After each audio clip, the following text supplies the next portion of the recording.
हाम्रो डिक्रिप्सन गर्ने तरिका के छ भन्दाखेरि इन्क्रिप्सन गर्ने तरिका पो हाम्रो होइन के लाई मल्टिप्लाई गर्ने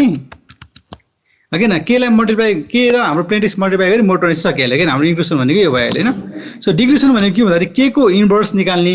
हैन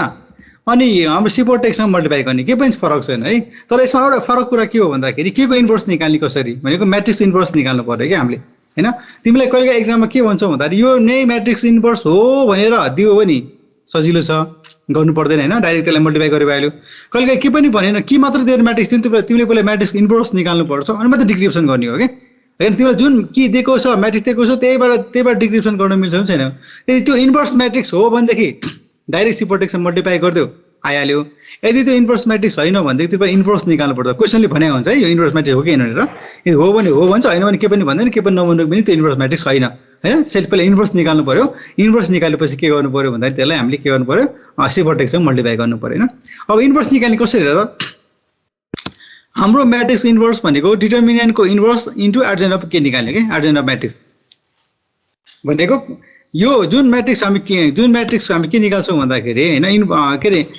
इन्भर्स निकाल्छौँ सुरुमा त्यसको एडजोइन्ट म्याट्रिक्स निकाल्ने एडजोइन्ट म्याट्रिक्स निकालेपछि डिटर्मिनेन्ट निकाल्ने डिटर्मिनेन्टको इन्भर्सले मल्टिप्लाई गर्ने के जस्तो अब यहाँ हेरौँ है त लिएर अब यसको के भनेको हाम्रो 3325 छ हैन यसको एडजोइन्ट निकाल्नु पर्यो एडजोइन्ट भनेको 5 - 3 - 2 3 हुन्छ हैन यो थाहा छ नि हामीलाई हामीले पहिले पढिसकेको छ नि एडजोइन्ट म्याट्रिक्स निकाल्नलाई अब यो डाइरेक्ट यहाँ मोड 26 गरे पनि हुन्छ न पछि मल्टिप्लाई गरेर पनि हुन्छ के प्रब्लम छैन तिमीलाई हैन यहाँ डाइरेक्ट तिमीले यहाँ मोड 26 गरेर निकाले पनि हुन्छ न पछि मोड गरेर के पनि पर्दैन मैले अहिले मोड गरेँ है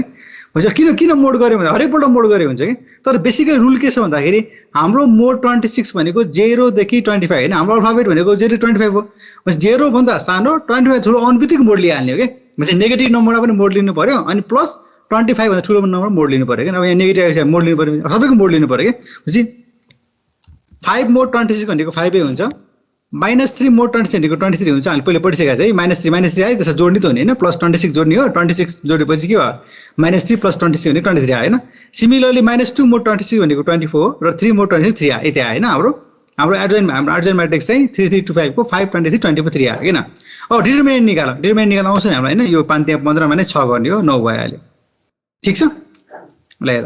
अब हेर अब इन्भर्स निकाल्ने अब यो त डिटर्मिनेन्ट भयो अब डिटर्मिनेन्ट इन्भर्स भनेको के हो भन्दाखेरि मैले पहिला डिस्क्रिप्सनमा पढिसकेको छ हैन पहिला अब हामी यसमा पनि पढ्छौँ तँलाई बिर्सेको होला ठिकै छ म भनिदिन्छु हैन हामी यसमा पनि फेरि पछि पढ्छौँ हैन लिएर कुनै पनि नम्बरको इन्भर्स यो इन्भर्स भनेको छ हाम्रो मल्टिप्लिकेटिभ इन्भर्स हैन सो यो केसमा हेर यो केसमा चाहिँ हैन हाम्रो 9 छ नि सो 9 को इन्भर्स भनेको के हो भन्दाखेरि 9 को इन्भर्स भनेको 9 लाई हैन कतिले मल्टिप्लाई गर्यो भने हैन आएको प्रोडक्टलाई चाहिँ मैले मोड 26 गर्यो भने रिमाइन्डर कति आउनु पर्यो 1 आउनु पर्यो तिमीलाई याद छ कि छैन मैले डिस्क्रिप्सनमा पढाएको है अहिले पनि हामी पढ्छौँ छोड्दै यो कुरा हैन अब बिर्से पनि छोड्दै म हामी रिकल गरिहाल्यौँ मैले हैन सो 9 को इन्भर्स भनेको हाम्रो यो केसमा मल्टिप्लिकेटिभ इन्भर्स निकाल्छौँ सो 9 लाई कतिले मल्टिप्लाई गर्यो भने आएको प्रोडक्टलाई 26 ले डिभाइड गर्दा रिमाइन्डर 1 हुन्छ हो किन अब यो कति भने जुन छ नि त्यो भ्यालु चाहिँ कहाँदेखि कहाँसम्म हुन्छ भन्दाखेरि 1 देखि 25 सम्म किन भन्दाखेरि हामीले मोड 26 गरेछ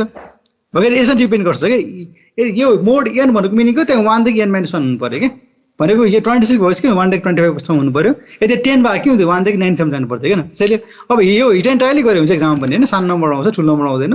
सो 1 देखि 25 सम्मको नम्बर कुन नम्बरले चाहिँ 9 लाई मल्टिप्लाई गर्यो भने आएको प्रोडक्टलाई 26 से डिभाइड गर्दा रिमाइन्डर 1 हुन्छ भनेको 3 हो नि हैन र हेर किन भन्दाखेरि 9 हैन 9 * 3 9 * 3 9 * 3 हो के न कि 9 * 3 भने कति भयो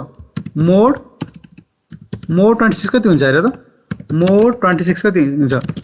27 भयो हैन 27 अनि मोड 26 भनेको 1 आइहाल्यो के त्यसैले 9 को मल्टिप्लिकेटिभ इन्भर्स भनेको 3 भयो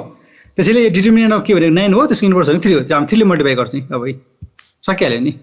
3 ले मल्टिप्लाई गर्छ एडजोइन्ट म्याट्रिक्सलाई नि यसै मल्टिप्लाई गर्यो यति आयो अनि फेरि मोड 26 लिएपछि कति आयो 15 17 20 9 आयो यसरी गर्ने हो के ठीक छ हेर त अब यो अब के रे त्यो डिक्रिप्सन गर्ने तरिका त्यही हो सिपोटेक्सलाई मल्टिप्लाई गर्ने त हो नि ल हेरी मैले एउटा गरेको छु हैन फेरि सिम्पल टेक्स्ट मल्टिप्लाई भयो भने त्यही आइहाल्छ